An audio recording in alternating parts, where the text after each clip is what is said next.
Good morning friends. ఈరోజు topic వచ్చేసి statistics and data interpretation. అంటే ఏంటిదంటే మనకు ఏదన్నా ఒక డాటా ఇస్తారు, టేబుల్లను ఇస్తారు, లేకపోతే చార్ట్లను ఇస్తారు, లేకపోతే గ్రాఫ్స్ అని ఇస్తారు. ఆ ఇచ్చిన డాటాని మనం అర్థం చేసుకొని మనకి క్వశ్చన్స్ ఇస్తారు. ఆ క్వశ్చన్స్కి ఏ ఆన్సర్ వస్తుందో మనం చూస్ చేసుకోవాలి. ఓకేనా. ఫస్ట్ ఈరోజు ఒక 2-3 క్వశ్చన్స్ మనం డిస్కస్ చేద్దాం స్టాటిస్టిక్స్ అండ్ డాటా ఇంటర్ప్రిటేషన్లో. ఫస్ట్ క్వశ్చన్ వచ్చేసి the table given below shows that marks obtain by 4 students in 2 subjects. అంటే ఒక టేబుల్ ఇచ్చారంటే ఆ టేబుల్లో 4 స్టూడెంట్స్ మార్క్స్ ఇచ్చారంటే 2 సబ్జెక్ట్స్ ఇచ్చారంట. ఆ 2 సబ్జెక్ట్స్ ఏంటిదంటే పి అండ్ క్యూ సబ్జెక్ట్స్. ఓకేనా. If maximum marks for subject for ఈ ఇక్కడ సబ్జెక్ట్ ఈ కాదు, ఇక్కడ పి వస్తుంది, ఇక్కడ కూడా పి వస్తుంది, నేను ఈ పెట్టిన. If the maximum marks for subject for P are 900, then what percent of marks are obtained by A in the subject P? ఓకేనా. ఇప్పుడు మనని క్వశ్చన్లో వాళ్ళు ఏం అడుగుతారంటే maximum marks for subject P, అంటే maximum marks of subject P అంట 900 అంట. పి సబ్జెక్ట్కి మ్యాక్సిమం మార్క్స్ 900 అంట. ఇక్కడ మనని పర్సంటేజ్ అడుగుతుంది. Then what percentage of marks obtained by A in subject P. P సబ్జెక్ట్లో ఏకి ఎన్ని మార్క్స్ వచ్చినాయి అది పర్సంటేజ్లో చెప్పాలి అని అడుగుతుంది. ఓకేనా. ఇప్పుడు ఫస్ట్ మనం ఏం చేయాలంటే రిక్వైర్డ్ పర్సంటేజ్. ఓకేనా. ఫస్ట్ ఏకి ఎన్ని మార్క్స్ వచ్చినాయి, పీలా 150 వచ్చినాయి. ఏకి పి సబ్జెక్ట్లో 150 మార్క్స్ వచ్చినాయి. మ్యాక్సిమం మార్క్స్ పి సబ్జెక్ట్కి ఎంత, 900. 150 by 900 ఇంటూ 100 వేయాలి, ఎందుకంటే మన పర్సంటేజ్లో అవుతుంది. ఈ జీరో క్యాన్సల్ అవుతాయి. ఓకేనా. 3 3s are 9, 3 5s are 15, 0. మనకి ఇప్పుడు ఎంత వస్తుంది, 50/3. దీన్ని మీరు డివైడ్ చేయండి. ఓకేనా. డివైడ్ చేస్తే మిక్స్డ్ ఫ్రాక్షన్లో కన్వర్ట్ అవుతుంది, ఎందుకంటే ఇక్కడ మనకు పర్సంటేజ్లలో ఉన్నాయి కదా, అది రావాలంటే 16/2/3 అవుతుంది.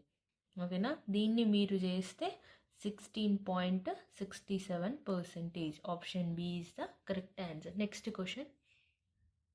Question. The following table shows the number of pages printed by 3 printers during 3 days. 3 days అంట 3 ప్రింటర్స్ తోటి ప్రింటింగ్ చేశారంట పేజెస్ని. ఓకేనా. ఇక్కడ మనకు ఒక టేబుల్ అనేది ఇచ్చారు. యాక్చువల్గా నేను టేబుల్ అనేది డ్రా చేయలేదు, జస్ట్ నార్మల్గా రాశాను. ప్రింటర్స్ XYZ ఏమో ప్రింటర్స్, డేస్ ఏమో మండే, ట్యూస్డే, వెన్స్డే. XYZలో 130, మండే రోజు 130 ఎక్స్ ప్రింటర్. వై ప్రింటర్ ఏమో 140, జెడ్ ప్రింటర్ ఏమో 210. ఓకేనా. సేమ్ ఇలాగే ట్యూస్డే రోజు ఎక్స్ ప్రింటర్ 110, ట్యూస్డే రోజు వై ప్రింటర్ 145, ట్యూస్డే రోజు జెడ్ ప్రింటర్ 160, వెనస్డే రోజు ఎక్స్ ప్రింటర్ 180 ప్రింట్ చేసింది పేజెస్ని. వై ప్రింటర్ ఏమో 90, జెడ్ ఏమో 218 ప్రింటింగ్ చేసింది. కింద మనని క్వశ్చన్ ఏం అడుగుతారు అంటే what is the average number of pages printed by printer Z during these 3 days. ఓకేనా. క్వశ్చన్లో మనల్ని ఏం అడుగుతారు, ఫస్ట్ వచ్చేసి యావరేజ్, ఇంకొకటి వచ్చేసి జెడ్ ప్రింటర్ అంట 3 daysలో ఎన్ని పేజెస్ని ప్రింట్ చేసింది అని అడుగుతారు. సో ఇప్పుడు మనం ఏం చేయాలి, మనకి ఎక్స్ వాల్యూ అవసరం లేదు, ఈ వైది అవసరం లేదు, ఓన్లీ జెడ్ది చూసుకోవాలి. 3 days చూసుకోవాలి. యావరేజ్ అంటే ఏంటిది, ఇవన్నిటిని సమ్ చేసి డివైడ్ చేస్తే మనది యావరేజ్ అంటాం. ఓకేనా. యావరేజ్ ఏంటి, జెడ్ ప్రింటర్లు ఏమున్నాయి 210, 160, 218, ఇవన్నిటిని మీరు సమ్ చేయాలి. ఓకేనా.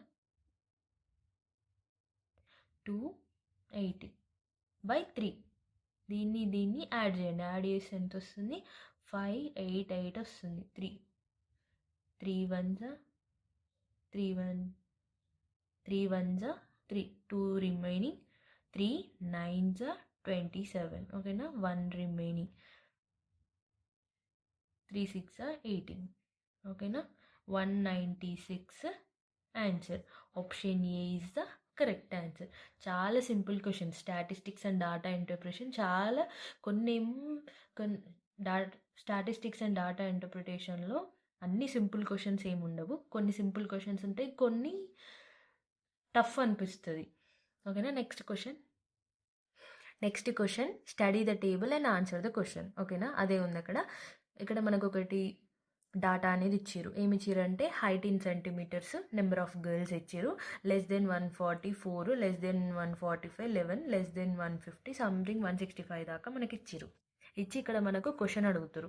ఫస్ట్ క్వశ్చన్ ఏం అడుగుతారు అంటే the number of girls whose height is above 150 centimetre is. ఓకేనా, ఫస్ట్ క్వశ్చన్ అడిగేసి మనని ఏం అడుగుతారు అంటే అబోవ్ 150 సెంటీమీటర్ ఈజ్ అని అడుగుతారు.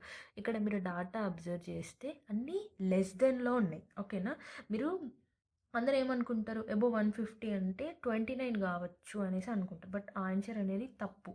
ఓకేనా, ఇక్కడ మనకు లెస్ దెన్ ఉన్నాయి. సో ఇప్పుడు అబోవ్ 150 సెంటీమీటర్స్ అంటే ఇక్కడ ఏముంది, లెస్ దెన్ 150 సెంటీమీటర్స్కి ఎంత ఉంది, 29 ఉంది. టోటల్ ఎంత, లెస్ దెన్ 165 సెంటీమీటర్స్కి 51. ఈ 29లోకి వెళ్ళి 51ని మైనస్ చేస్తే మనకు ఒక వాల్యూ వస్తుంది. అదే 150 సెంటీమీటర్స్ ఎబోవ్ గర్ల్స్ ఉన్నారు అన్నట్టు. ఓకేనా, ఇక్కడ నేను కొంచెం రాస్తాను ఎందుకంటే మీకు క్లారిటీగా ఉండడానికి. ఫస్ట్ ఎబోవ్ 150 అని ఉంది క్వశ్చన్లో, ఇక్కడ మనకు లెస్ దెన్ 150 ఉంది కాబట్టి లెస్ దెన్ 150 సెంటీమీటర్స్కి 29 గర్ల్స్ ఉన్నారు. టోటల్ ఎంత ఉన్నారు, టోటల్ వచ్చేసి మనకు 165. Total less than 1 equal to 165 centimetres ఎంత, 51. 29 మైనస్ 51 చేయండి, చేస్తే 22 వస్తుంది. Option A is the correct answer. The number of girls whose height is above 150 centimetre is 22. ఓకేనా, ఇది మీకు అర్థమైందనేసి అనుకుంటున్నాను. నెక్స్ట్ క్వశ్చన్ చూడండి.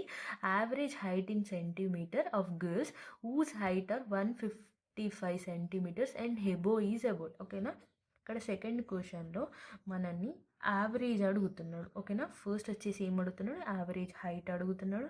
ఇంకొకటి వచ్చేసి 155 సెంటీమీటర్ అబోవ్. ఓకేనా, ఇప్పుడు మనకి ఇక్కడ ఏముంది, లెస్ దెన్ 155 నుండి 165 దాకా రాసుకోవాలి. 155, ఇంకొకటి లెస్ దెన్ 160, లెస్ దెన్. నేను ఇవన్నీ ఎందుకు రాస్తున్నా అంటే ఎవరైతే ఇప్పుడే స్టార్ట్ పెడతారో చూడండి, వాళ్ళకు నేను డైరెక్ట్ చెప్పుకుంటా పోతే వాళ్ళకి ఏం అర్థం అవ్వదు. సో ఇలా రాస్తే వాళ్ళకు ఒక క్లారిటీ అని వస్తుంది అనేసి ఇప్పుడు మనం దీన్ని ఏం చేయాలి, యావరేజ్ చేయాలి. ఓకేనా, ఫస్ట్ దీనిలోకి వెళ్ళి దీన్ని మైనస్ చేయండి. 40 నుండి వెళ్ళి మైనస్ చేస్తే 6 వస్తుంది. దీనిలోకి వెళ్ళి దీన్ని మైనస్ చేస్తే 5 వస్తుంది. ఇవి రెండింటిని యావరేజ్ చేయండి. 155 ప్లస్ 160/2, ఎందుకంటే మనం యావరేజ్ చేయాలి కదా. 157.5 వస్తుంది. నెక్స్ట్ 160 ప్లస్ 165/2 చేయండి, చేస్తే 162.5 వస్తుంది. ఓకేనా, ఇప్పుడు మనం ఏం చేయాలంటే ఈ 157.5 ఉంది కదా, దీన్ని దీంతో చేయండి మల్టిప్లై. 6 ఇంటూ 1575 ప్లస్, ఓకేనా, 5 ఇంటూ ఇది 162.11. 6 ప్లస్ 5 ఎంత, 11 అవుతుంది కదా. ఇప్పుడు చేయండి, 6 ఇంటూ 157.5 చేస్తే 945 అవుతుంది. ప్లస్ ఇది 812.5/11 అవుతుంది. ఓకేనా, తర్వాత 945 ప్లస్ 8112.5ని చేయండి, చేస్తే 1157.5 అవుతుంది బై 11. చేస్తే దీన్ని డివైడ్ చేస్తే మీకు వాల్యూ ఎంత వస్తుందంటే 159.7 వస్తుంది. ఓకేనా, option A is the correct answer. ఇది టఫెస్ట్ ప్రాబ్లం కాదు, సింపుల్ ప్రాబ్లమే.